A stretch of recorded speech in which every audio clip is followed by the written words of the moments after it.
Boker Tov, shalom tout le monde. Je suis désolé pour le retard, je suis en déplacement avant de mettre le matériel en place. Il faut un peu de temps. Merci les amis d'être là, votre présence. Alors on fait le cours pour la Refoua, pour la Yeshua, de tous ceux qui ont besoin, toutes les délivrances. Bezrat Hashem. Alors on continue dans notre Torah 54 et on commence une nouvelle halakha dans l'écoute halachot sur la Torah 54. Elle est assez courte, elle dure une page. Et elle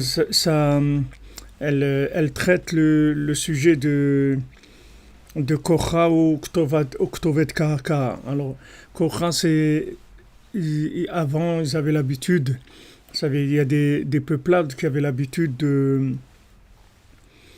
se raser la tête pour un mort, c'est-à-dire pour exprimer la douleur d'un mort. Et Ktovet Karka, c'est les tatouages. Les tatouages s'appellent Ktovet Karka. Pourquoi Karka? Parce que Karka, c'est comme Karka, c'est comme la terre. Karka, ça veut dire c'est gravé. Rachid dit c'est gravé profondément avec une aiguille et ça part pas. Donc ça c'est interdit par la Torah. C'est interdit de faire ce genre de choses. Pourquoi? Parce que Hachem il nous dit Bani matem l'Hachem lokechem, vous êtes les enfants de Dieu et vous n'avez pas le droit de faire ces choses-là. Parce que du moment où on est Am Kadosh, on est un peuple saint, Tzrechim tamid liachniel shaber sitra demuta. On doit toujours briser le côté de la mort, le côté qui est négatif. Alken tzrechim lishmor et hazikaron meod.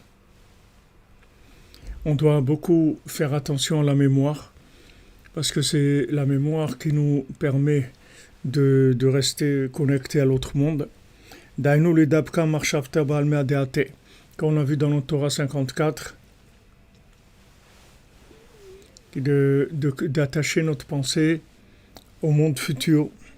Shozoprinat Zikaron, que ça c'est la mémoire.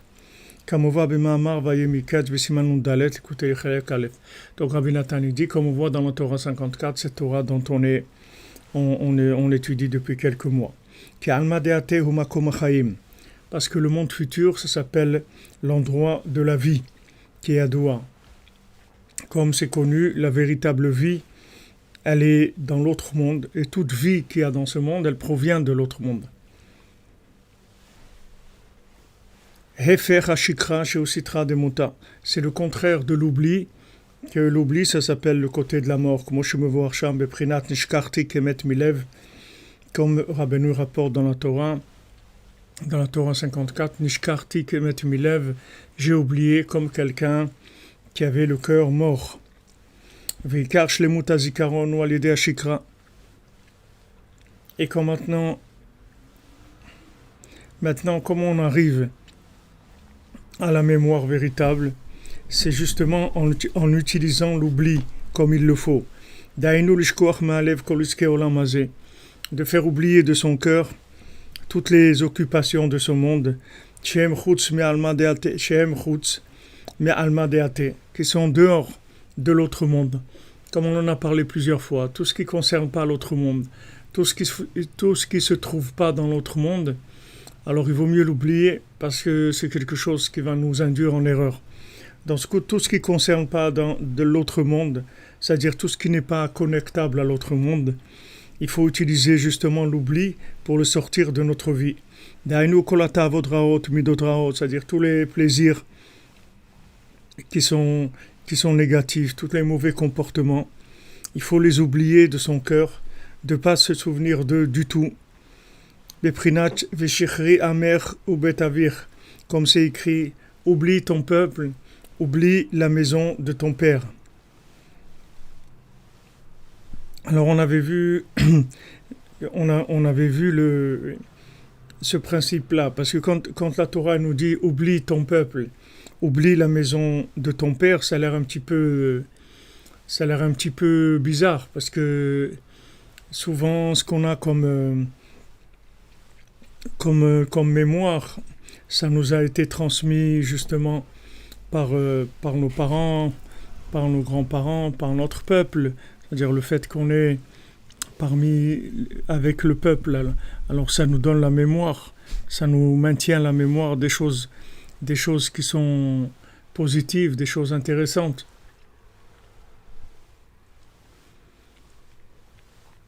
Et en fait, il y a dans la maison du peuple, c'est la maison des parents, et dans le peuple, il y a des choses qui nous concernent, et il y a des choses qui ne nous concernent pas. Donc, ce qui ne nous concerne pas personnellement, il faut l'oublier. Ce qui n'est pas pour nous quelque chose qui va aider à révéler la royauté qui est en nous. Comme on l'a vu, chacun il a une royauté, un pouvoir.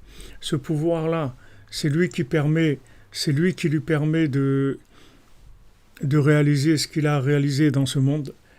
Et donc maintenant, pour arriver à se connecter avec ce pouvoir-là, il faut avoir le souffle de vie qui provient de notre âme. Pas la vie des autres, mais la nôtre, c'est-à-dire notre propre vie, à nous, notre sensibilité, notre façon de voir les choses. Et le reste, il faut l'oublier. Tout ce qui ne concerne pas notre vie, il faut l'oublier. Il y a les choses standards à oublier, qui sont les choses de la consommation, la pure consommation. C'est-à-dire ça, c'est valable pour tout le monde, d'oublier toute la perversion de ce monde, toutes les choses qui déconnectent de l'autre monde. Donc ça, il faut s'en écarter, il faut oublier tout ça. Mais il faut aussi oublier tout ce qui ne nous concerne pas dans ce monde. Il y a des choses qui nous concernent, des choses qui ne nous concernent pas. Ce qui ne nous concerne pas, il faut l'oublier. C'est-à-dire des choses qui sont pas notre vie.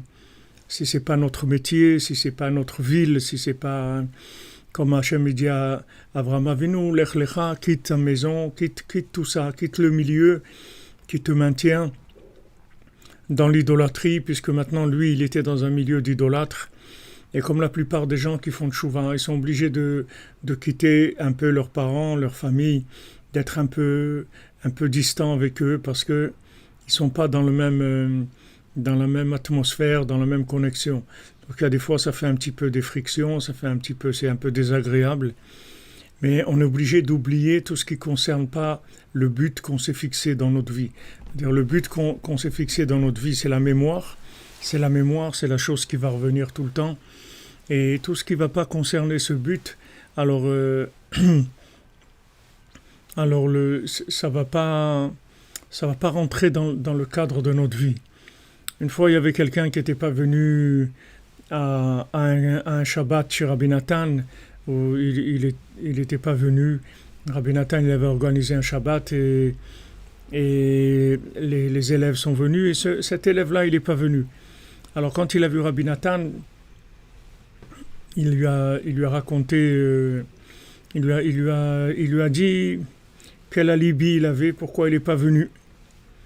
Il lui a dit voilà, parce qu'il y avait quelque chose, ma sœur, tout ça, elle avait ça. Il lui a dit la raison pour laquelle il n'était pas venu. C'était une raison valable, parce qu'il était occupé avec sa sœur pour une chose.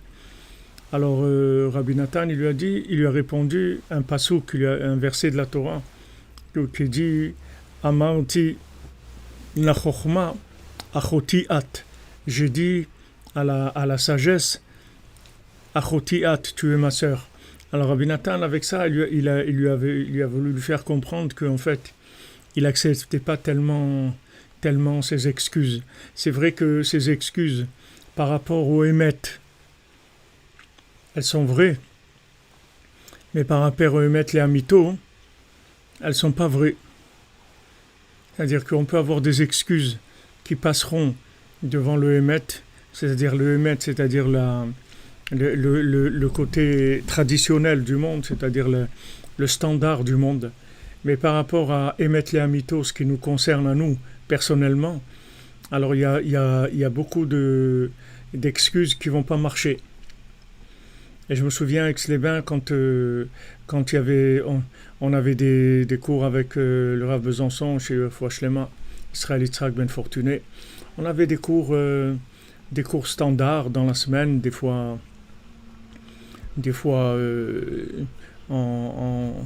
en fin de journée, bon, les gens travaillaient, etc. Et on avait un cours le Motzei Shabbat à 2h du matin. On avait un cours aussi de Sipurei Maasiot le Shabbat midi. Et quand un des élèves ne venait pas, alors le Rav, il n'était pas très content. Et la personne, quand elle essayait de justifier la raison pour laquelle elle n'était pas là, en général, ça passait pas tellement, les justificatifs. On avait beau emmener des justificatifs, ça marchait pas tellement. Parce que, si vous voulez, du moment où on était engagé dans quelque chose où on a signé Hémet les Amito, on ne peut pas venir avec des arguments de Hémet. Quelqu'un, il peut dire, s'il est engagé dans le Hémet, il peut dire, je ne suis pas venu au cours parce que j'avais la visite de mes beaux-parents, et donc j'ai pas pu ou j'étais occupé parce que je devais faire un courrier urgent. Toutes ces choses-là, c'est des choses Hémet, c'est vrai. Mais si quelqu'un il a signé, il s'est engagé dans Hémet les Amito, il ne peut pas avoir toutes ces excuses-là. Parce que les gens qui sont conscients du Hémet les Amito, si eux aussi se mettent à fonctionner comme les gens qui n'ont que le Hémet, à plus forte raison, les gens qui sont dans le mensonge, comment on va avancer? On ne peut pas avancer. Parce que les gens qui ont Hémet les Amito, alors c'est des gens qui sont responsables de tous les gens qui sont dans le Hémet et que tous les gens qui sont dans le Sheker, dans le mensonge aussi. Donc ces gens-là, ils ont une grande responsabilité. Comme il a dit une fois le Gaon de Vilna, qui étudiait 23 heures par jour. Alors on lui disait, mais comment vous étudiez tellement et priez 23 heures par jour, vous devrez vous reposer un petit peu. Alors il a dit à la personne qui lui a dit ça, il lui a dit, tu sais, si moi j'étudie 22 heures au lieu de 23 heures, mon voisin qui étudie 22 heures, lui va étudier 21 heures. Et son voisin, lui, va étudier 20 heures. Et l'autre, 19. Et quelque part à Paris, quelqu'un, il va transgresser Shabbat. C'est-à-dire que maintenant, c'est une chaîne de vitalité, si vous voulez. Les gens qui sont émettent la mytho, ça veut dire que c'est des gens qui ont choisi de vivre en connexion avec l'autre monde, plus qu'en exploitation de ce monde. C'est-à-dire qu'ils essayent de choisir ce qui est le plus connecté dans leur mode de vie. C'est ça l'engagement. Donc quand on est engagé dans une vie comme ça, on peut pas amener des excuses qui viennent du monde de Emet. Parce que les gens qui sont dans le Emet, ils vivent dans le Emet, c'est-à-dire qu'ils sont dans le, si vous voulez, dans le côté horizontal de la vérité.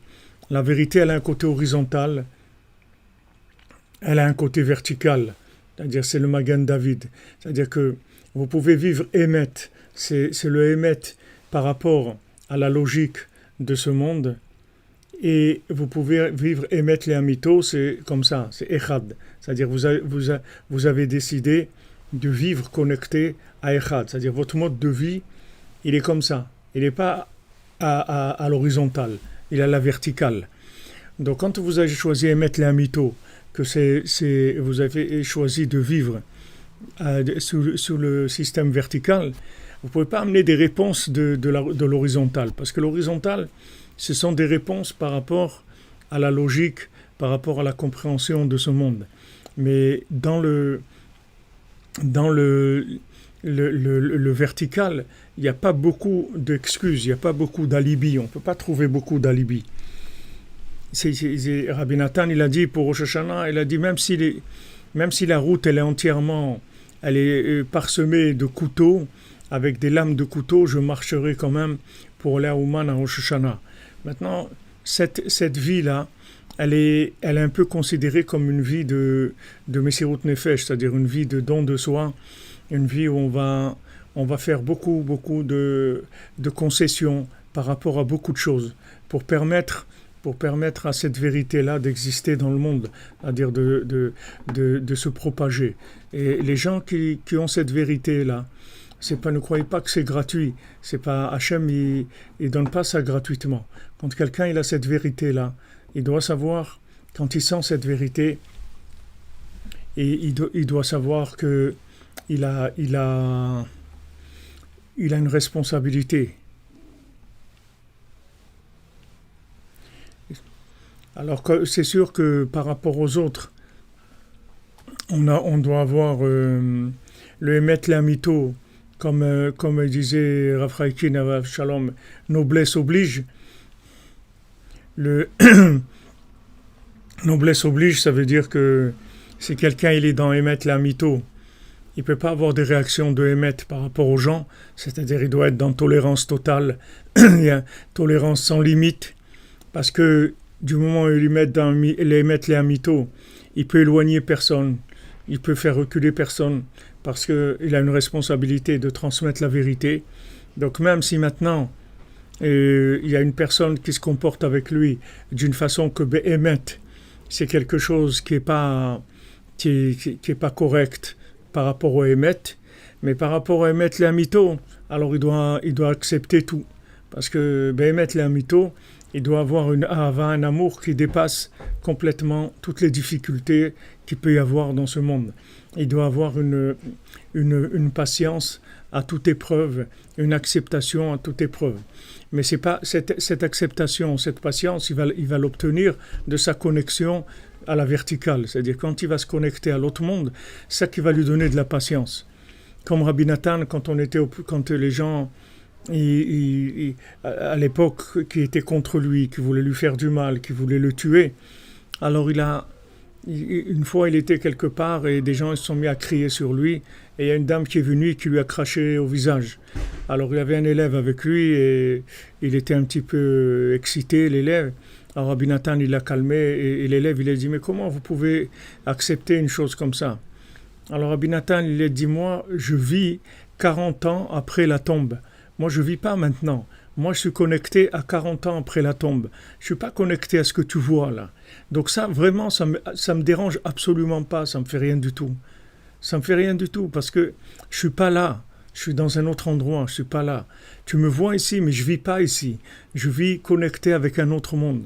Donc ces choses-là, ça me dérange pas du tout. Ça me fait rien. Peut-être que ça lui faisait quelque chose, que il ressentait quelque chose, une douleur, une souffrance, mais en tout cas, il n'en tenait pas compte. Parce que du fait qu'il est connecté à la verticale, il ne peut pas accepter, c'est-à-dire il ne peut pas vivre avec des réactions de l'horizontale. Parce que lui, on lui demande d'élever l'horizontale. C'est ça son but. Donc il doit avoir tout le temps une attitude d'élever l'horizontale. Et même les gens qui voulaient le tuer, Rabbi Nathan, il n'a jamais rien fait contre eux. Jamais, jamais. Il avait des élèves, Rabbi Nathan, qui étaient très influents, qui étaient les élèves de Rabbeinu, les élèves, les aristocrates d'Ouman, qui étaient des grands philosophes et qui ont fait tchouva, et qui étaient très introduits chez le tsar de Russie. Et ils ont supplié Rabbi Nathan, il dit, laisse-nous, tous les opposants, on ne va pas leur faire de mal, juste on les expulse du pays pour qu'ils te laissent tranquille, c'est tout. On les expulse, on les envoie dans un autre pays, c'est tout. On les interdit d'entrer sur le territoire de l'URSS, de la Russie à l'époque.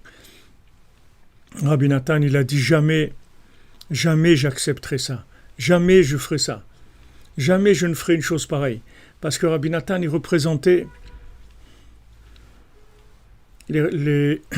Rabbi Nathan, il représentait, si vous voulez, la verticale, c'est-à-dire la connexion à Echad, et la connexion à Echad, elle doit absolument inclure tout, parce que si ça inclut pas tout, alors c'est pas Echad, c'est pas un, il faut que tout rentre, avec toute la médiocrité, les faiblesses humaines et tout ce que vous voulez, on doit accepter ça. Et quand on accepte ça, alors on reçoit d'autres dimensions. Des fois, quelqu'un nous a fait une crasse, quelque chose, et voilà, on a envie de lui répondre, on a envie de lui dire ça et ça, et on lui dit pas, on dit rien du tout. Et au contraire, on va prier pour lui, qu'Hachem lui envoie tout ce dont il a besoin. S'il a besoin d'un enfant, alors qu'il lui envoie un enfant. S'il a besoin de se marier, qu'il lui envoie. S'il a besoin de Parnassa, qu'il lui envoie. Et ça va nous faire monter à une autre dimension complètement. Ça va nous faire montrer, chaque fois que vous allez prier pour quelqu'un qui vous a fait des crasses, comme on dit, dans le monde de l'horizontal, c'est-à-dire dans le monde de la logique, vous allez en fait vous élever. Vous allez faire partie des gens qui sont dans la troisième dimension, c'est-à-dire dans le troisième, dans les trois côtés, les trois côtés du triangle, vous voyez. C'est-à-dire quand vous prenez le Magan David, alors le triangle il est à trois côtés, et ce triangle il est à trois côtés. Il a le côté horizontal, il a deux côtés qui sont verticaux. Les deux côtés qui vont à la verticale, en fait, ils sont branchés sur les niveaux les plus extrêmes à droite et à gauche dans la logique de ce monde, et ils englobent tout. Ils englobent tout, c'est-à-dire que quand maintenant on prend toute l'horizontale et on place les deux parois du triangle, alors ces deux parois du triangle, elles vont tout englober, tout ce qu'il y a sur Terre, et elles vont le connecter à Echad. Donc ça, c'est le triangle, c'est le triangle du Magan David, c'est le côté de Anil et Dodi. Anil et Dodi, c'est-à-dire tout ce qu'il y a dans ce monde-là, je le renvoie vers Hachem. Tout ce que je vois, je dois le renvoyer vers Hachem. Maintenant, plus vous vous trouvez haut dans l'échelle de la conscience, et plus vous avez une responsabilité, non seulement de tolérer les autres, mais aussi de les aimer, de les aider, de faire tout ce que vous pouvez pour les faire sortir de leur petitesse, de leur médiocrité, de là où ils sont. Comme un enfant, si vous voulez éduquer un enfant, alors vous êtes obligé d'accepter toutes les petitesses, toute la médiocrité de l'enfant, si vous voulez en faire un adulte. Mais maintenant, si vous ne le laissez pas être un enfant, Et si maintenant il renverse quelque chose, vous le frappez. S'il fait ça, vous le frappez. Si crie, vous le frappez. S'il joue, vous le frappez. Alors vous allez rendre malade, vous allez rendre fou. C'est-à-dire qu'il a besoin d'être un enfant parce qu'il est dans la médiocrité par rapport à un adulte. C'est ça, c'est là où il se trouve maintenant. Donc tous les gens qui sont à l'horizontale, ils sont dans un émet. Mais ceux qui connaissent Rabbeinu, ils sont dans émet les amito. Donc, comme on a dit, noblesse oblige. Donc, on est obligé d'accepter l'autre. On ne peut pas faire autrement. On est obligé d'accepter les gens qui sont différents, de les aimer. Et c'est-à-dire que c'est pour ça qu'Hachem nous a donné cette conscience-là. Hachem nous a donné le émet, la mytho. C'est pour qu'on puisse aider les autres. C'est pas pour qu'on utilise ça pour nous. Rabbeinu dit dans une Torah, dans les côtés morales, il dit que quand quelqu'un il se rapproche du tzaddik, alors ses yeux s'ouvrent, c'est-à-dire que il a une vision des choses qui est beaucoup plus connectée, à l'autre monde. Alors Rabbeinu il dit, Alken, c'est pour ça qu'il doit, avec ses yeux là, il doit se regarder lui-même. Ses yeux, on ne lui a pas donné pour regarder les autres. On lui a donné ses yeux pour qu'il se regarde lui-même et qu'il voit qu'est-ce qu'il a à corriger. Mais dans les autres, il ne peut pas voir le mal dans les autres. Parce que ses yeux de conscience, on ne lui a pas donné pour voir le mal dans les autres. On lui a donné pour développer le bien qui est en lui. Il doit monter sans arrêt. Il n'a pas le choix, il ne peut pas s'arrêter. Ouais, il faut accepter tout le monde. Il faut savoir que tous les gens, ils ont quelque chose de bien. Maintenant, ils ont, des fois, le message, il est à l'envers. Des fois, leur message, ils le lisent à l'envers. Des fois, ils le lisent à l'endroit. Des fois, vous voyez, quand on écrit en français, par exemple, alors vous écrivez de gauche à droite. Quand vous écrivez en hébreu, ou en arabe aussi, je pense à écrit de droite à gauche. C'est-à-dire que maintenant, quand on écrit de gauche à droite, alors qu'est-ce qu'on voit ?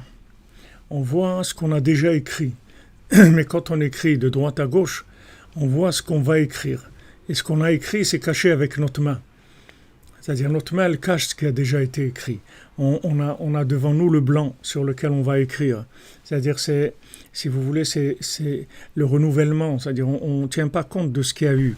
On essaye de voir qu'est-ce qu'on peut faire dans l'avenir pour que les choses soient meilleures, pour que le monde soit plus conscient d'Hachem, plus connecté. C'est la seule chose qui nous intéresse. Ce n'est pas notre intérêt personnel. Alors, il y a beaucoup d'anecdotes qu'il y a eu, beaucoup de fois où il y a eu des choses comme ça difficiles.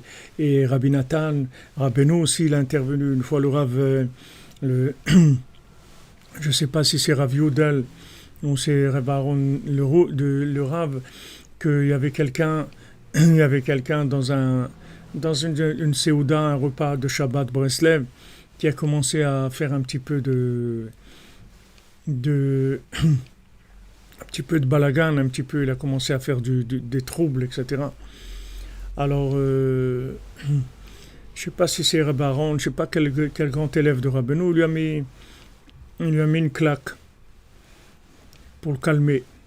Alors, quand il est venu chez Rabbeinu lui a dit, alors comme ça, on met des claques, on met des gifles.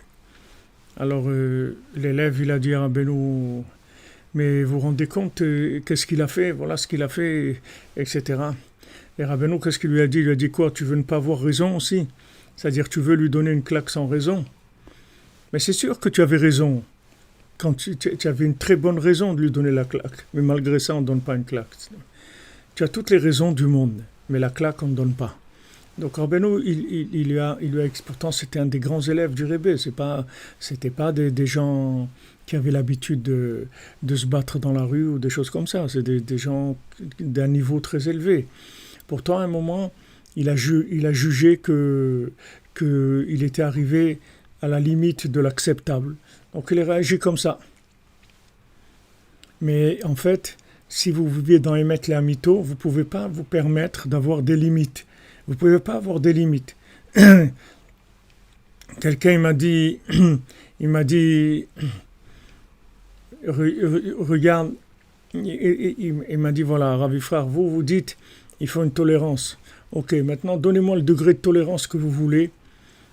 Moi, je fais 10 fois plus que vous. Mais à un moment, je m'arrête. Il m'a dit, quand quelqu'un il est à la synagogue, au milieu de la prière, il se met à répondre au téléphone pendant qu'on est dans la prière, ça passe pas. Alors, qu'est-ce que je dois faire? Je dis, voilà, si vous supportez pas, vous sortez de la synagogue, c'est tout. Il dit, comment? C'est moi qui dois sortir? Je dis, mais c'est sûr que c'est vous qui devez sortir. Qu'est-ce qui va sortir? Lui? Vous allez sortir à lui? Si vous lui sortez à lui, peut-être il ne va plus jamais revenir. Mais si vous sortez, vous allez revenir. Donc vous sortez, c'est tout. Parce que le problème, c'est vous qui ne le supportez pas. Lui, il est comme il est. Lui, il est là parce qu'il a besoin d'être à la synagogue, encore plus que vous. Il a besoin d'être dans un milieu où, surtout, il est accepté. Les gens ils viennent à la synagogue surtout pour être acceptés, pour être respectés, pour être considérés, etc. Donc si maintenant la personne, elle est pas consciente, quelqu'un qui est conscient, il va pas répondre au téléphone au milieu de la prière. Si quelqu'un, ça lui fait pas mal de répondre au téléphone au milieu de la prière, ça veut dire qu'il a le cœur un petit peu bouché. Donc maintenant, on est là pour l'aider à déboucher, on n'est pas là pour le boucher encore plus. Si maintenant on le jette, alors si on le jette, alors on tombe encore on est tombé dans le panneau. Alors maintenant, si quelqu'un ne supporte pas, alors il n'a qu'à partir, c'est tout.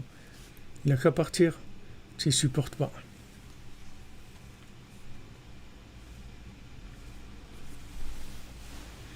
Ouais, exactement. Quand on doit émettre la mytho, on est obligé de s'annuler tout le temps. On ne peut pas se permettre. On ne peut pas se permettre parce que les conséquences, elles sont très graves.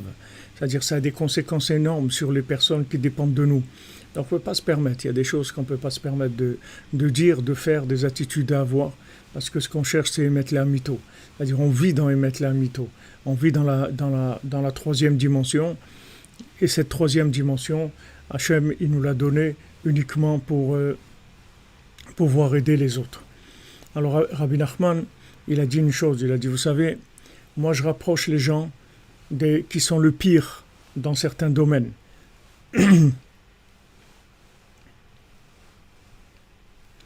Rabbi Nachman, il dit, moi je rapproche les pires qu'il y a. Et après, quand je vais rapprocher les pires, tout le groupe qui dépend de ces gens-là, alors automatiquement, ils vont s'arranger grâce à cette personne. Parce que, comme on dit, c'est celui qui peut faire qui peut faire quelque chose de grand, alors il peut faire quelque chose de petit aussi. Alors si maintenant Rabbi Nachman il arrive à rapprocher un chef de bande, le chef de il arrive à le chef du cartel, il rapproche le chef du cartel. Donc après tout le cartel, c'est pas difficile de rapprocher. Mais en fait, pourquoi Rabbeinu il prend comme ça les gens qui sont des chefs de cartel, c'est-à-dire qui sont les gens les pires qu'il y a dans le domaine où ils sont. Pourquoi Rabbeinu il fait ça? Parce que en fait, quand il rapproche les gens qui sont les plus éloignés dans un domaine, c'est-à-dire les chefs de cartel, ces gens-là, en fait, ils vont devenir normalement, s'ils se comportent correctement, ils vont devenir les plus tolérants qu'il y a par rapport au cartel, parce qu'ils vont se sentir responsables. Ils vont se sentir responsables et ils vont se sentir aussi tellement loin de ce qu'on leur a donné qu'ils vont pas du tout avoir si vous voulez, l'ego et la colère des gens qui sont installés. Parce que les gens qui sont installés, qui pensent que ça leur revient, que ce qu'ils ont c'est normal, qu'ils ont compris des choses, qu'ils ont beaucoup fait d'efforts et qui ont beaucoup prié, beaucoup étudié, beaucoup fait d'efforts dans la Torah, etc. Alors ces gens, ils ont une certaine dose d'intolérance par rapport à ce qu'ils ont fait comme effort. Et comme ils sont construits, ils ont dit voilà, moi j'ai travaillé, j'ai fait beaucoup d'efforts, j'ai pas beaucoup dormi la nuit, je me suis privé de beaucoup de choses pour étudier la Torah, pour faire des mitzvot, pour faire ce que j'ai fait. Donc après ça leur donne une certaine intolérance par rapport aux autres. Tandis que quand le Rebbe il prend le chef du cartel, et que ce chef de cartel-là, maintenant il lui donne la conscience de la troisième dimension, c'est-à-dire il lui donne la conscience de Echad, il lui donne la conscience de Emet les Amito. Donc on suppose que cette personne-là, elle ne va pas quand même commencer à devenir intolérante par rapport aux autres, parce que lui il sait qu'il est un chef de file. Il sait que c'est lui le chef du cartel. Donc maintenant, le chef de cartel, il va pas commencer à se moquer des gens qui travaillent dans le cartel, parce qu'en fait, eux, ils ne font que travailler dans le cartel, c'est tout. Mais qui c'est le chef du cartel? C'est lui. Donc maintenant, du moment où lui, il revient vers Emet les Amito, on suppose, s'il n'est pas complètement fou, on suppose qu'il a une tolérance totale. Et il est obligé d'avoir cette tolérance. S'il n'a pas cette tolérance, c'est très grave, parce qu'il commence à se prendre au sérieux, et il croit que ce qu'il a, il a mérité, et lui, il a fait tchouva, parce que c'était quelqu'un de bien, et qui a toujours senti qu'il y avait Dieu dans le monde, et voilà, etc. Et alors il est en train de perdre la tête complètement. Mais s'il sait que maintenant, Hachem, il l'a choisi, justement, parce que c'était un des pires qu'il y avait, et qu'il suppose que quand il va le prendre à lui, ça va devenir un diffuseur de Emet les Amito, alors il se met à sa place. Et il dit mon Dieu, il ne faut pas que je me trompe. Il faut, comme Rabbi Nathan il dit dans l'écouté de Philot, il dit bien que j'ai aucune raison de faire des prières sur l'orgueil, parce que moi, je suis le pire qu'il y a sur terre. Comment moi je peux avoir de l'orgueil? Comment je peux avoir de l'orgueil? Mais il dit Hachem, s'il te plaît, sauve-moi quand même, parce qu'il y a de la folie dans l'homme. Il y a de la folie. Il y a des gens qui sont des chefs de cartel, et ils font tchouva, et ils ont la folie de se prendre au sérieux, et de commencer à exiger des autres des choses. Un chef de cartel qui fait tchouva, il n'a rien à exiger de qui que ce soit. Il a qu'à s'exiger quand il a besoin d'exigence, qu'il s'exige à lui-même. Comme on dit Rabbi Nathan, Rabbi Nathan, il avait tolérance totale par rapport aux autres et tolérance zéro par rapport à lui-même. C'est comme ça qu'il vivait Rabbi Nathan. Rabbi Nathan, il ne se tolérait rien à lui-même. Rabbi Nathan, il a dit une fois, il dit, quand je ne me lève pas à Chatzot, une nuit, c'est pire pour moi que toute l'opposition de tous les gens qui veulent me tuer, qui veulent me faire du mal, etc. Parce que ce qu'il ressentait dans un manque d'un Chatzot, pour lui, c'était énormément plus grave que tous les affronts et toutes les oppositions, et toute la médiocrité, toute l'injustice et toute la bêtise humaine. Parce qu'il était conscient de sa responsabilité par rapport aux autres. Il savait que c'était un homme responsable et que s'il avait cette conscience-là de Rabbeinu, c'est pas pour la garder pour lui, c'est pour les autres qu'il a fait. Rabbi Nathan, c'est lui qui nous a laissé ce qu'on a. S'il n'y avait pas Rabbi Nathan, Rabbi Nachman, il ne serait pas resté dans le monde. C'est tout ce qu'on a, c'est parce qu'il y a eu un Rabbi Nathan. Et qu'est-ce qu'il a vu, ce Rabbi Nathan? Il a vu tellement le bien autour de lui. Il a essayé tellement de s'attacher qu'au bien et à oublier complètement la médiocrité du mal parce qu'il était branché sur le vertical, pas sur l'horizontal. Donc noblesse oblige. Maintenant, si tu es devenu un noble par cadeau, que normalement, cette personne-là, elle devait être condamnée. Et au lieu de la condamner, maintenant, non seulement on l'a rendue libre, mais on lui a donné un poste important pour que justement, au moins on est sûr qu'elle ne va pas avoir normalement, elle ne va pas avoir d'orgueil. Alors quand même celle-là, elle a de l'orgueil, ou elle commence à avoir de la haine pour les autres, ou à critiquer celui-là, ou à critiquer l'autre, alors ça devient, comme on dit, ça devient extrêmement grave. Parce que ces gens-là, Rabbeinu, il les a pris précisément pour que les pires, pour qu'ils n'aient pas cette épreuve-là, de s'accaparer les choses à eux-mêmes. Parce qu'au début, les gens, ils ont ils regardent les autres de haut en disant ouais, ils n'ont rien compris, c'est pas comme ça, etc. Mais après, ça peut aller très loin, ça. Ça peut amener la personne à se prendre elle-même pour quelqu'un de très valable, pour quelqu'un qui a elle-même un pouvoir, des choses. Elle peut perdre la tête complètement.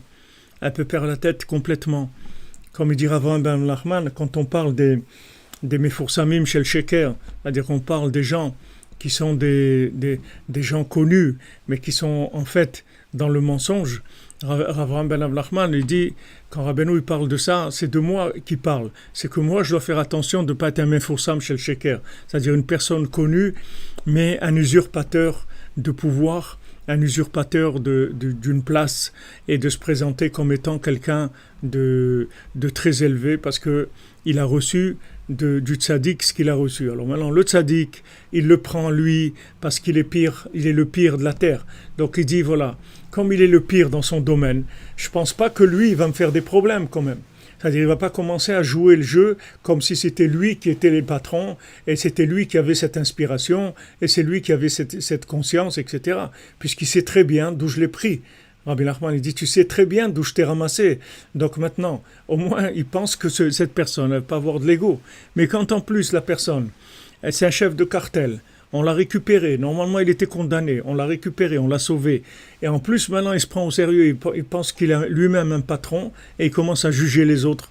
Au début il commence à juger les autres et après il se prend pour un patron. Petit à petit, à force de juger les autres, il se prend pour un patron parce que réellement sur le terrain, il voit qu'il est plus élevé que les autres. C'est vrai que tu es plus élevé que les autres, mais ça ne t'appartient pas du tout. Ça ne t'appartient pas, c'est un cadeau qu'on t'a fait. Mais ça ne t'appartient pas du tout. Ça ne t'appartient pas du tout. Rav Levi Yitzhak qui disait on te donne un vêtement dans le conte de Hanouka.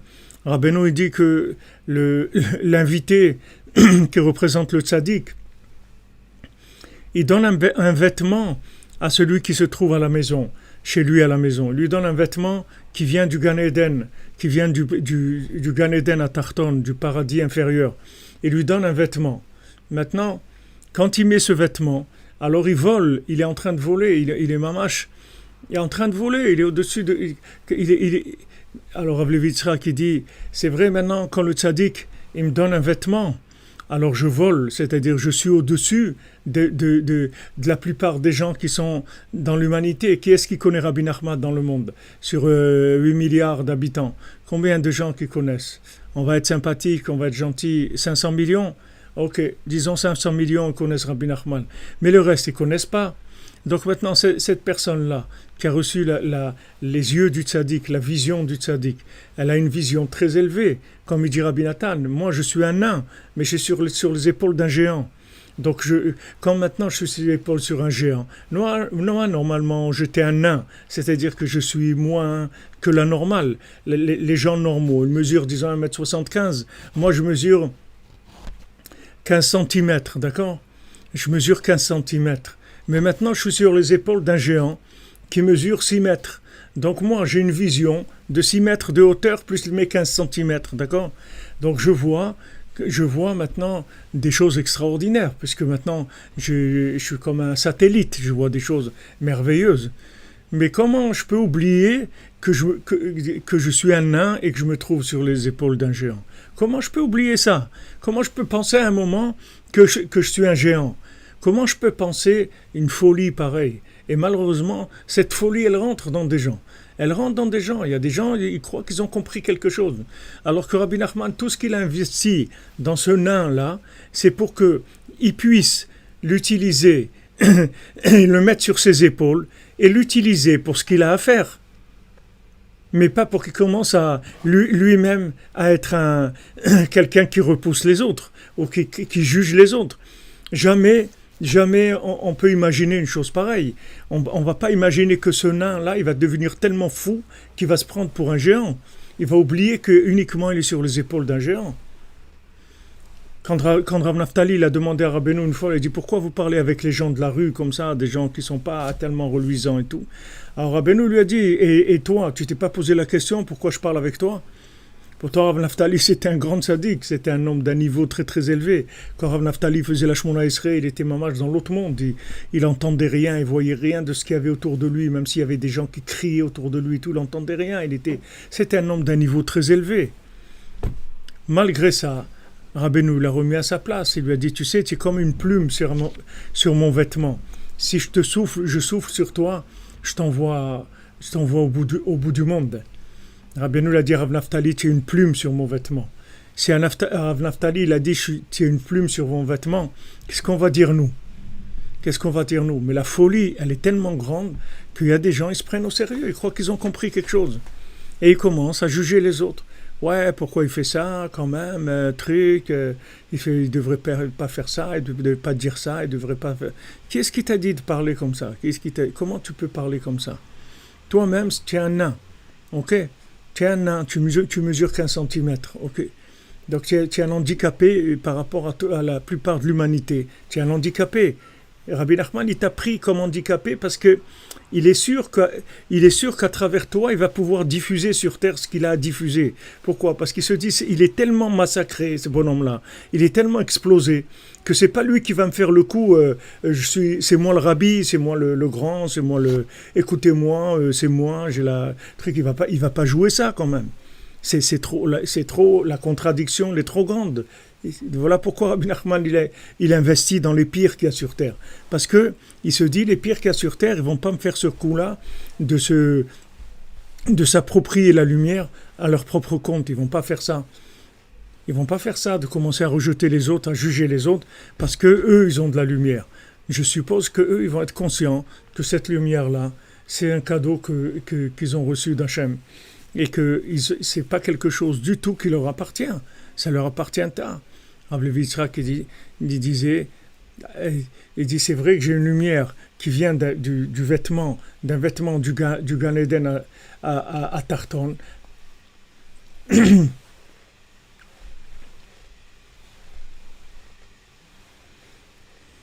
Voilà, exactement, comme vous dites. Attention, tu viens d'atterrir, Baba. Alors, on ne devient pas un Baba, parce que tu viens d'atterrir, Baba. Tu n'as pas atterri, on vient de te mettre sur les épaules d'un géant. Tu étais là-bas, on t'a ramassé dans une poubelle, on t'a ramassé là où on t'a ramassé. On t'a mis dans un palais. Avant, tu vivais dans une poubelle, mais tu ne vas pas commencer à dire, voilà, maintenant, ben voilà, maintenant je vis dans le palais, c'est tout, c'est ma place maintenant. C'est pas ta place. Ta place, c'est de là où on t'a pris. Et maintenant, pourquoi on t'a sorti de là? Parce qu'on suppose qu'à travers toi, la lumière du tzaddik, elle va pouvoir passer parce que tu te considères comme rien du tout. Alors, comme tu te considères comme rien du tout, le flux du tzaddik, il peut passer à travers toi. Mais si maintenant, toi-même, tu es diffuseur, alors qu'est-ce que tu vas diffuser? L'odeur des poubelles, c'est ça que tu vas diffuser? Qu'est-ce que tu veux diffuser? Ta place, c'est l'odeur des poubelles. C'est ça que tu veux diffuser? Tu veux faire de la diffusion d'odeur de poubelles dans le monde? Tu veux vendre des parfums de poubelle, parfums de poubelle de Paris, parfums de poubelle de New York, parfums en tout genre, parfums de fumier, c'est ça que tu veux faire. Ça, c'est ta place, d'accord? C'est de là où on t'a pris. Donc n'oublie jamais d'où tu viens, parce que c'est de là que tu viens. Maintenant, on t'a mis sur les épaules d'un géant. Ok, pose-toi la question, pourquoi on m'a mis là? Pourquoi on m'a mis en hauteur? Alors que moi, je suis plus proche des rampants que des marchands. Alors, pourquoi on m'a mis là? Réfléchis pourquoi on t'a mis là. On t'a mis là parce qu'on a besoin de toi. On a besoin de toi, mais le problème, c'est que si Rabbi Nachman il prend des gens qui sont construits déjà, ces gens-là, tout de suite, ils vont exploiter la lumière à leur compte. Parce que, comme ils sont construits, ils ne vont pas pouvoir discerner qu'est-ce qui vient d'eux et qu'est-ce qui vient de la lumière de Rabbi Nachman. Ils ne pourront pas discerner. Donc, c'est pour ça que Rabbi Nachman, il ne prend pas des gens construits, ou très peu. Il prend des gens construits qui ont de l'humilité. Et Baruch Hashem, il y a eu des Breslevers qui étaient des très grands et qui étaient humbles, qui sentaient par rapport à Rabbeinu qu'ils étaient rien du tout, ils se sentaient comme des nains, même qu'ils étaient très grands, béhémeth sur l'horizontale, mais ils ne considéraient pas du tout leur niveau à l'horizontale. Parce que la lumière de Rabbeinu les a tellement éclairés qu'ils se considéraient comme rien. Mais comme Rabbeinu, il a vu les générations qui venaient, des fous complets, des gens qui se prennent pour je ne sais pas quoi. Donc il a pris des gens qui viennent de très loin et il les a rapprochés pour qu'ils diffusent honnêtement son message et qu'ils ne mettent pas leur grain de sel. Ils ne commencent pas à dire ouais mais moi on ne veut pas entendre parler de moi, on veut entendre parler du tzaddik. On peut pas, c'est pas toi qui nous intéresse, c'est un morceau de tuyau. C'est comme quelqu'un il veut mettre maintenant il veut mettre un morceau de tuyau dans la rue. Maintenant, lui, il voudrait mettre un morceau de tuyau en or. Mais s'il met un morceau de tuyau en or dans la rue, les gens, ils vont le voler. Ils vont venir, ils vont couper le tuyau pour le prendre pour eux. Alors, qu'est-ce qu'il fait? Il met un morceau de tuyau rouillé comme ça, que personne n'a envie de toucher, même pas parce que ça le dégoûte. Et comme ça, la lumière, elle passe à travers. La lumière, elle passe à travers. Parce que justement, ce tuyau-là, il est dans un tel état qu'il ne va pas commencer à jouer, à se prendre au sérieux. Il ne va pas commencer à se prendre au sérieux. Donc ça, si vous voulez, c'est la mémoire. C'est le principe de la mémoire. C'est-à-dire que maintenant, il faut toujours se rappeler d'où on vient, où on va. Et avec ça, on n'a pas, comme la Mishnah elle dit dans Pirkei Avot, sache d'où tu viens et sache où tu vas, c'est tout. Si tu as ça en tête tout le temps, tu ne vas pas perdre la tête. Mais si tu n'as pas ça en tête, même si tu sais où tu vas, mais tu ne sais pas d'où tu viens, tu risques vraiment de dérailler complètement. Donc il faut faire attention à ça, parce qu'il y a beaucoup de mépris des autres, il y a beaucoup de jugements par rapport à ça.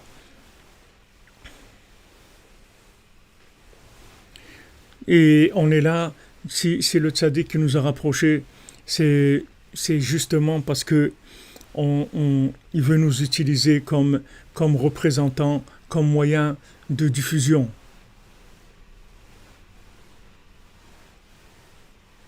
Donc comme il veut nous utiliser comme moyen de diffusion, il choisit des gens qui ne vont pas mettre leur grain de sel, qui ne vont pas rajouter leur ego dans ces choses-là, qui essayent d'être le plus sincère et surtout le plus soumis, qu'ils aient le plus de bitoul, de soumission possible au tzaddik, le plus de soumission possible au tzaddik et à tout le monde en fait. À tout le monde, il faut être soumis à tout parce que du moment où on a connu le tzaddik, alors on devient nous-mêmes des agents de diffusion, il va nous utiliser pour transmettre sa lumière. Et quand maintenant on va transmettre sa lumière, on a cette responsabilité. Et si maintenant on regarde les gens de haut parce qu'on croit qu'on a compris quelque chose, alors c'est grave. Eux, les gens, ils savent pas. Ils voient. Les gens, ils sont affamés. Vous comprenez, les gens, ils sont affamés. Donc quand ils sont affamés, ils sont prêts à faire n'importe quoi pour avoir à manger. Aujourd'hui, les gens, ils sont affamés, ils ont besoin de lumière. Donc ils sont prêts à n'importe quoi pour avoir de la lumière. Alors quand ceux qui ont la lumière, ils se rendent compte de ça, alors ils commencent un peu à exploiter cette chose-là. Et ça, c'est très grave. Donc il faut faire attention de tout le temps renouveler la carte d'identité. Il faut renouveler la carte d'identité, bien voir où est-ce qu'on est né, d'où on vient, quelle a été notre vie. Et maintenant, par rapport à ça, on a reçu un cadeau extraordinaire que le tzaddik nous a mis sur ses épaules, qui nous a mis dans un niveau élevé, une sensibilité élevée, une conscience élevée. Et cette conscience élevée, cette sensibilité élevée, elle nous a été donnée que pour aider les autres. Je vous dis, Rabbeinu nous a choisis que parce que on va aider les autres, justement par le fait que nous-mêmes, on est conscient de venir d'endroits tellement éloignés. Alors que si maintenant, il avait pris des gens construits, ces gens, ils auront exploité une partie à leur compte, peut-être une partie au compte du tzaddik, mais aussi une partie à leur compte. Et ça va faire reculer la Géoula. Vous comprenez ? Je suis désolé, des fois c'est des paroles un petit peu difficiles, mais je me les dis à moi-même surtout, et je vous fais participer avec moi, mais je me le dis à moi-même surtout, parce que des fois comme ça on fait une tournée, partout on va, waouh Ravifra, des fois on peut croire que on dit mais attends, mais voilà, des milliers de gens ils te disent ça et tout. Alors, comme il disait Rav Levi Yitzhak, les gens, ils ont une fois, ils ont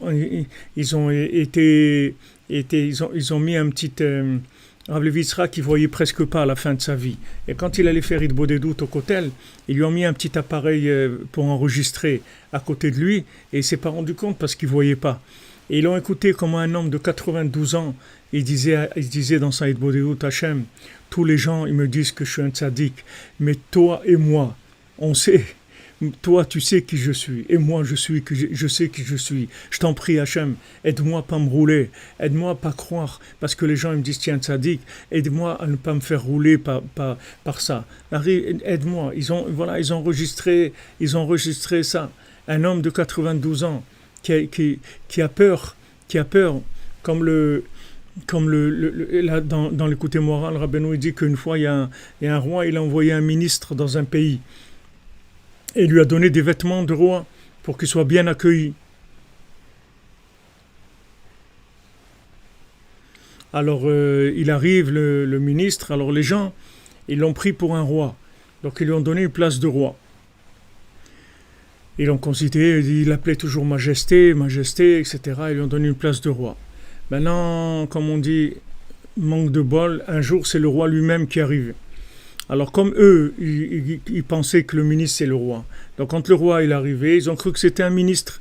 Donc ils ont installé dans le banquet, ils ont installé le roi, qui était en fait le ministre. Et à côté de lui, ils ont installé le vrai roi, qui était considéré comme un ministre. Alors au milieu du repas, le roi il a parlé avec son ministre. Il lui a dit, ok, ici il y a ce qu'il y a, mais nous deux, on sait. Toi, tu sais qui tu es. Moi, je sais qui je suis. Je sais qui tu es. D'accord? Nous, on sait la vérité. Alors ça, c'est la même chose. Si vous voulez, entre le tzaddik, entre Hachem et la personne, eux, ils savent. C'est-à-dire que chacun, il doit faire attention que c'est pas parce que il a un peu de la lumière du tzaddik que cette lumière elle lui appartient. Cette lumière, c'est un cadeau. Et justement, on a choisi des gens qui ont des problèmes, des gens qui sont des nains par rapport à l'humanité, pour que ces gens-là diffusent le plus honnêtement possible le flux de la lumière du tzaddik. Donc on approche de Hanouka, cette lumière elle va venir chez chacun, puisque quand on fait la bénédiction de Ner Hanouka, on dit les Hadlik Ner Hanouka. Les premières lettres de les Hadlik Ner Hanouka, c'est Nachal, c'est le Shem Nachal, comme il dit le Harizal. Et le Shem Nachal, c'est la rivière, le fleuve, c'est Nachal Noveam et Kochokma. C'est la source de lumière et d'inspiration pour toute l'humanité. Donc quand on fait faire descendre cette lumière-là, il faut exploiter cette lumière uniquement pour la transmettre. Comme c'est écrit pour les nérodes de Hanouka, on n'a pas le droit d'utiliser la lumière de Hanouka pour ses besoins personnels. Vous ne pouvez pas lire ou coudre ou faire quoi que ce soit avec les bougies de Hanouka. Les bougies de Hanouka, vous ne pouvez que les regarder. Vous devez être que dans la contemplation, c'est tout. Maintenant, la lumière du tzaddik, c'est la lumière de Hanouka. La lumière de Hanouka, c'est la lumière du tzaddik. Elle vient dans le monde pour que les gens qui la ressentent, ils l'utilisent que pour la contempler eux-mêmes et la partager avec les autres. Mais ils n'ont pas le droit de l'utiliser pour eux-mêmes. Ils ne peuvent pas utiliser ça pour se construire eux-mêmes. Parce que c'est une lumière divine, c'est une lumière qui vient d'un monde absolu, qui n'a rien à voir avec l'horizontal. Elle est là pour faire élever les gens. C'est pas pour autre chose.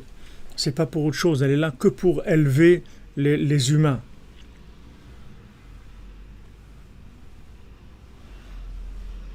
Alors Rabbi Nathan, il dit que voilà, on doit oublier tout ce qui est de ce monde et se rappeler de l'autre.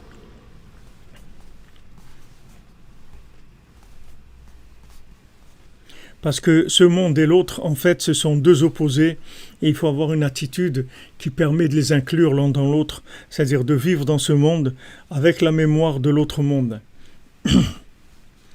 Alors le klal, il dit Rabbi Nathan, le principe général dont on parle, on doit éloigner le côté négatif, on doit éloigner le côté de la mort, que le côté de la mort, c'est-à-dire le côté négatif, ne s'alimente pas sur le côté positif. Alken kol iske olam hazeh shem chutz me'akdusha. C'est pour ça que toutes les choses qui concernent que ce monde, qui n'ont rien à voir avec la sainteté, qui n'ont rien à voir avec l'autre monde, qui sont en fait le côté négatif, le côté de la mort, Prinat Shikra, qui sont l'oubli, il faut les sortir de notre cœur complètement, les oublier complètement.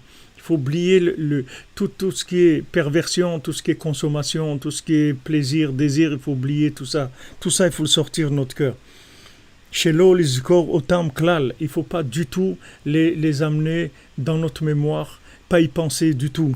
Parce que tant que maintenant il se rappellera de ces choses-là, nifgam azikaron de Gdusha, sa mémoire sainte, elle sera abîmée, parce que il a rempli la mémoire avec des choses, avec de l'oubli. Donc s'il remplit sa mémoire avec de l'oubli, en pensant des choses qu'il faut oublier, automatiquement il faut oublier les choses qu'il faut se rappeler. S'il se rappelle de ce qu'il faut oublier, il va oublier de ce qu'il devrait se rappeler. C'est pour ça que Rabbeinu dit que tous les matins, quand on se lève, alors il faut se rappeler du monde futur, il faut se présenter à notre esprit le monde futur, savoir que on est ici parce qu'il y a un autre monde et que notre monde, il vient dans ce monde, il est présent dans ce monde, à condition qu'on oublie, qu'on fasse sortir de notre cœur les choses qui concernent ce monde, qui sont de la consommation pure, et sortir, ne pas se fixer des objectifs qui sont des objectifs de ce monde. Quand on pense à quelque chose, ou quand on veut quelque chose, alors on doit se demander, est-ce que cette chose-là, elle a un rapport avec l'autre monde ou pas? Si elle n'a pas de rapport avec l'autre monde, il faut l'oublier complètement. Parce que sinon, on nous remplit la mémoire. On n'a pas beaucoup de mémoire. On n'a pas beaucoup de mémoire. Notre mémoire, c'est-à-dire, je parle de la mémoire vive, de la mémoire du cœur, la mémoire vivante, on n'a pas beaucoup. Si maintenant on rentre dans cette mémoire-là de la consommation, elle va nous faire oublier l'autre monde. On va oublier pourquoi on est là.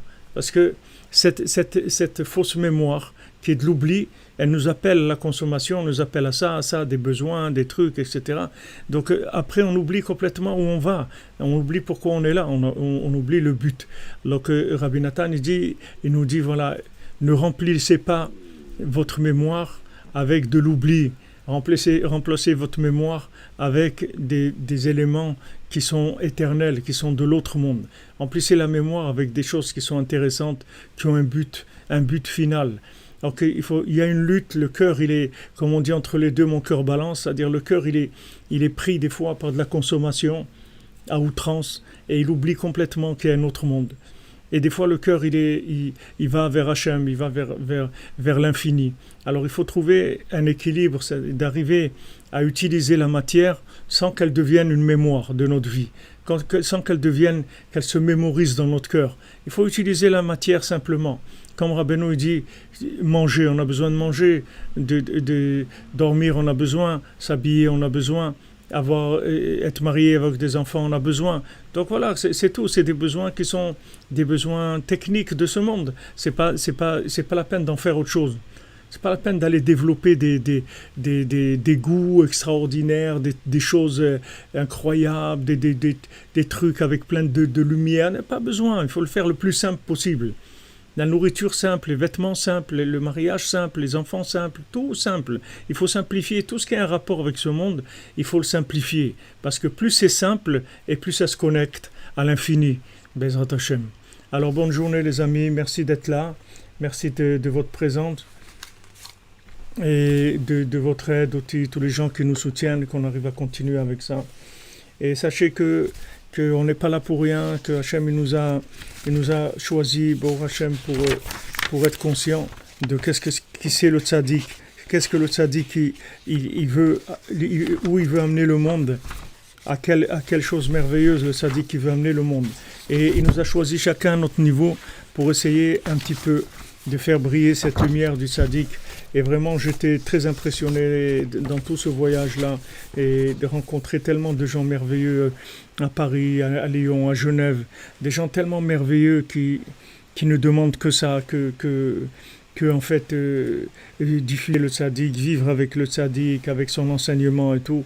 On vit vraiment on est vraiment gâtés, on vit vraiment une période extraordinaire. On est dans une période de l'humanité extraordinaire.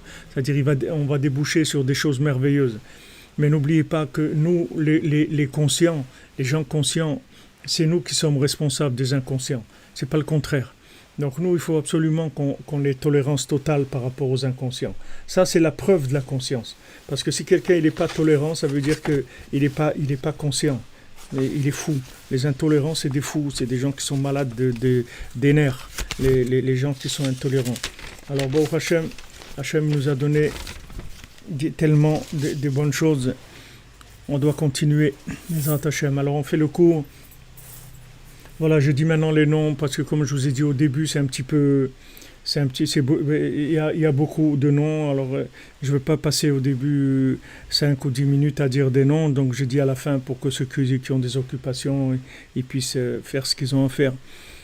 Alors, Be'atzlacha, en tout cas, bonne journée, que des bonnes choses. Alors, Refoua Yeshua pour le Rav Besançon, Israël Yitzhak Ben Fortuné, David Ben Mesoda Cohen, Laura Alia Esther Chava Batraya Daniel, Laurence Sultana Badrachel, Olivier Fénichel, Raphaël Ben Kamouna Malka, Daniel Ben Emily Darmon, Chama Bat Esther, Sandrine Badjanine, Janine Bateglantine, Marion Myriam Bat Véronique, Zachary Shlom Ben Shira, Dvora Kochava Bat Elisheva Bat Sheva, דבורה בת קורין איילה, ליאנה בת מסודה, לאה בת חנה, רות בת שרה, ליאור בת שרה, אורילדה בת רבקה, לורה בת ז'קלין, ליאורה בת ליזה אסתר, שיילי בת שרה, פביאן בן סוזן, סופי בת נדין, סשה בן סופי, נועה בת סופי, יוסף בן אסתר, סרה חיה בת אסתר, רוחמה בת אסתר, אלישע בן אסתר, לאה בת אסתר, יעל בת סימי, בת שבע בת אסתר, רוזלין שושנה בת ליליאן רחל, רחמים בן רות, ציפורה בת חיה קמרה, רקייה בת רחמה, רבקה דניאל בת יבט אסתר רחל, שיראל בת רחל, שלום בן משה בן שבת, סימון גרשון בת ישראל, איתמר בן אלן דליה, אסתר בת תתה, יונתן יהודה בן בטינה שמחה,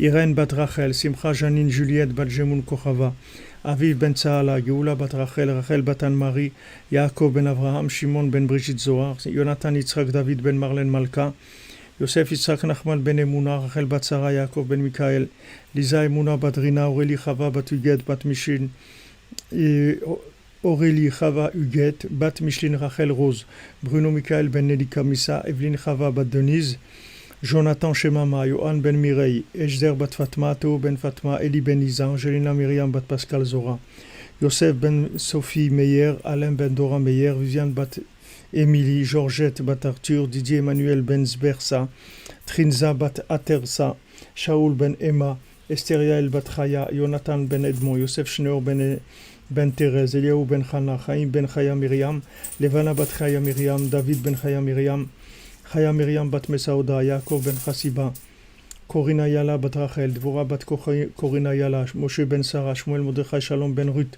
Anna Simcha Zahira bat Ruth, David ben Lucien, Dvora Sivil bat Esther, Esther bat Chassiba, Yvan Alexandre ben Yehuda, Léa Teila, Ariela bat Sipora, Moshe David ben Esther, Francis ben Irène, David Shlomo ben Esther Harla,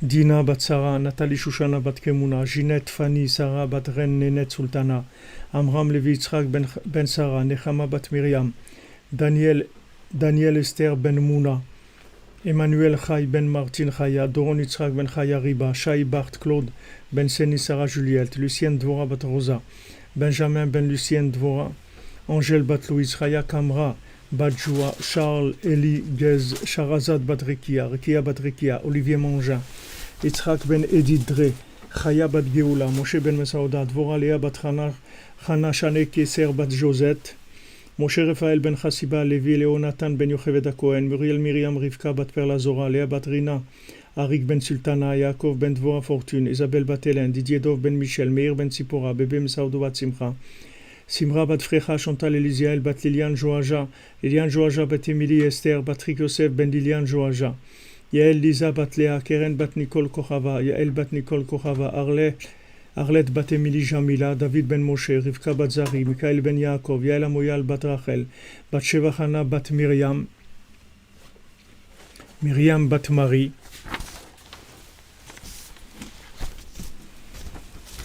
Sarah Linda bat Sultana, Esther bat Sultana, Chaya Mushka bat Chana, Aviel ben Emma, Chaya bat Myriam, Ivan Alexandre ben Adam, Renaud Moukoko ben Ruth Charlotte, Marie-Dominique bat Jean-Claude, Thomas ben Jean-Claude, Jean-Claude ben Jean, Isaura bat Jean-Yves, Léopold ben Patrick, Jean-Yves ben Jean-Claude, Moshe ben Chana, Kamuna bat Turquia, Didier Son Yonga ben Marie-Lise, Laurent Shlomo ben Sultana, Michael ben Yehudit, Yann David ben Suzy, Sandra Mesodi bat Devora, Michael ben Mesodi, Chaim Eliezer ben Deborah, Ishaï Tzion ben Deborah, Shmuel ben Mesodi, Dvora bat Mazalto, Benjamin ben Miriam, Dan Yoran Yechia ben Dvora Emanuela, Raphaël Avraham Chaim ben Sarah, Yael bat Rachel, Yoav Armand Raphaël ben Yamna, Dan Shalom Prosper ben Yamna, Shirel Alice bat Yamna, Johan Shoshana, Johanna Shoshana bat Corinne Khazala, Aaron Yaakov Raji ben Johan Shoshana, Sarah bat Johan Shoshana, Elior Moshe ben Johan Shoshana, Michael Nathan ben Sylvie Mecha, Liora Rachel bat Elisheva, Shaine Miriam bat Elisheva, Olivier Yosef ben Sylvie Mecha, Perle bat Antoine, Bénédicte Charles Kofi, Black ben Mart Moukoko, Nissim Cohen Jonathan ben Marie, Rivka Cohen Jonathan bat Marie, Rivka bat Rachel, David Yosef ben Avraham, Tania Chaya bat Teila, Gabriel Yaakov ben Esther Candice, Matadi ben Madeleine.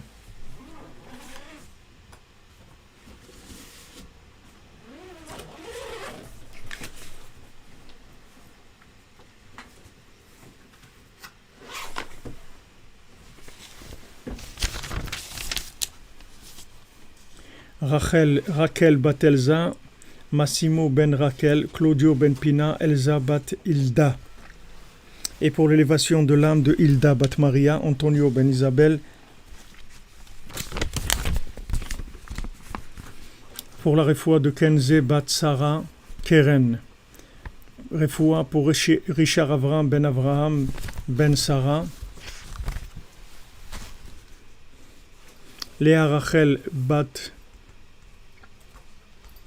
j'arrive pas à lire, Dera. Seria bat Simcha. Jessica Myriam bat Brigitte Simcha. Nathan ben Yael, Franck Gabriel ben Nejma. Sabrina Dvora bat Malka. Léa bat Esther. Pour l'élévation de l'âme de Yehuda ben Penina et Yaakov. Jacqueline Nejma bat Esther. Emily Sarah bat Flora. Moshe Eliyahu ben Levana, Myriam Natasha bat Liliane, Simcha, Serat Talia bat Efrat, j'arrive pas à lire, il y a deux noms que j'arrive pas à lire. Chea Salmer, Mimoun ben Rivka, Abraham ben Oded Saada, Sol bat Rivka, Nathalie Chaya, Rachel bat Nezira, Moshe Chaim ben Simcha, Nissim ben Sarah, Yehoshua bat ben Mazal Tov, Yaakov ben Mazal, Nathalie Rachel bat Regina, Mazal Tov bat Chana, Refoua Shlema pour Raphaël Abraham Chaim ben Sarah, Pinchas ben Alice, Yasmina bat Chmitzia, Nissim ben Devora. Alors pour l'élévation de l'âme de Émilie Jamila bat Fachi, Jonathan Chaim Chamouch ben Gabriel, Myriam bat Rachel Shish, Shlomo ben Mesoda, Noah bat Esther Atlan, Shmuel Tibi, Shimon ben Siti, Israël ben Yosef, Moshe Avraham, Racham ben Fred, Aisha bat Jemoul, Maurice Betan ben Shabak Emoun, David ben Yitzhak, Yvette bat Eugénie, Israël Chrysolette, Myriam Janine bat Chava, Serar bat Sarah Doré, Pessar ben Herman, Albert Avram Chavi ben Marie Waknin, Francis ben Carmel, Nirel bat Rachel, Dvir Yehuda ben Yoav et Rachel Shurak, Muriel Marie Myriam bat Devora Fortuné, Sylvie Léonie bat Micheline Elise Estelle, Myriam Mireille bat Louise Aziza, Jacques Yaakov ben Abraham, Bosper Mesaoud ben Sultana, Jean ben Marcel et Isaac ben Frédérica et Litman Gourfinkel, David ben Shlomo, Moshe ben Esther, Maurice Ashkenazi, Marcel Roger ben Marie Mathilde, Meir Marvin ben Chamusha Cohen, Angèle bat Louise, Yvette bat Eugénie, Yoshua David Yert, Germaine Rachel bat Émilie, Chaim ben Yaakov, Tikva bat Sultana, Violette Tamar bat Gracia, Rouven ben Sion, Hervé ben Magdeleine, Mir ben Eugénie, Nissi ben Mesaouda, Mourimid Ahmed, Girsh ben Mordeko, Sipa bat Sarah, Rivka bat Sarah, Victor André Chia ben Emma, Rouven ben Sion, Moshe ben Zara, Yosef Yitzhak ben Khalifa Gomara, Jean-Marie Esso ben Andal Lovet, Cohen Yonatan Jacob ben Fortuné, Smalja Marie bat Joseph, Mireille Myriam bat Ida.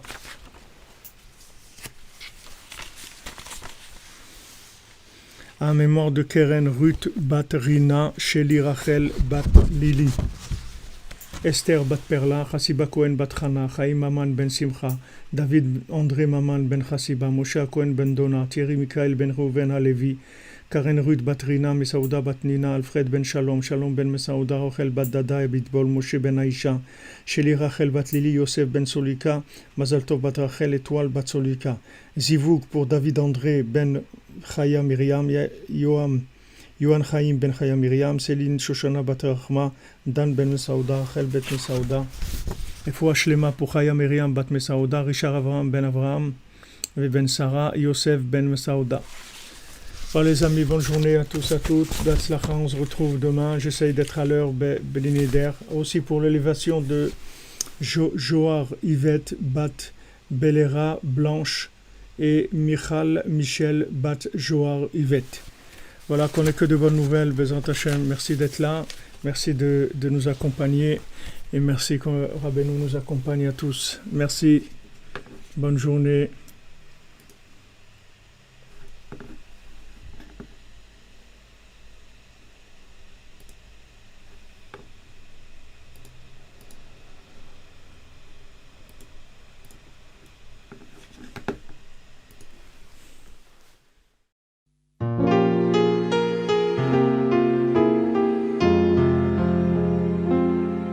ومن